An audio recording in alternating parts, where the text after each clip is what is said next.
Propaganda, lies and self-victimization have become a part of Pakistan's diplomacy at international forums. At the 43rd session of the United Nations Human Rights Council, India slammed Pakistan for peddling untruthful statements and busted all its attempts of creating an anti-India environment through fabricated words and gestures, a report.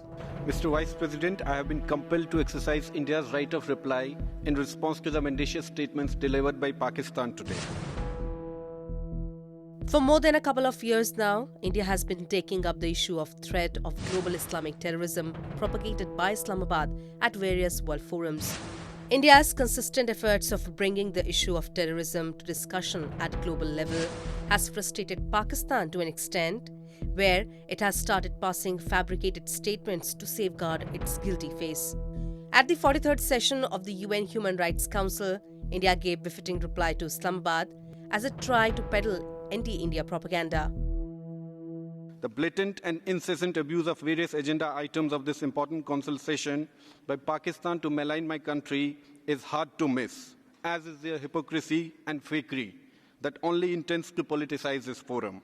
The international community has abundantly witnessed historical statements of Pakistan at various international fora, and we believe that Pakistan's nefarious designs aimed only at damaging the syncretic fabric of Indian society will never succeed.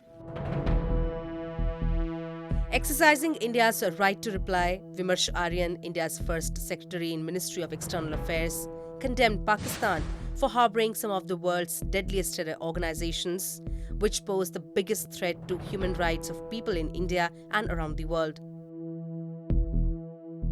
The biggest threat to the human rights of our people, including defenders in Jammu and Kashmir, comes from the pernicious cradle of global terrorism, which is Pakistan, and whose top leadership has openly acknowledged the same. Earlier, at the 42nd United Nations Human Rights Session in Geneva in September 2019, Islamabad's ill-motivated narratives against India had also backfired as the country informed UNHRC that Pakistan is trying to demean India at the international forum because India's progressive decision on Kashmir is creating hindrance in its continuing sponsorship of cross-border terrorism. One delegation here has given a running commentary with offensive rhetoric of false allegations and concocted charges against my country. The world is aware that this fabricated narrative comes from the epicenter of global terrorism, where ringleaders are sheltered for years. This country conducts cross-border terrorism as a form of alternate diplomacy.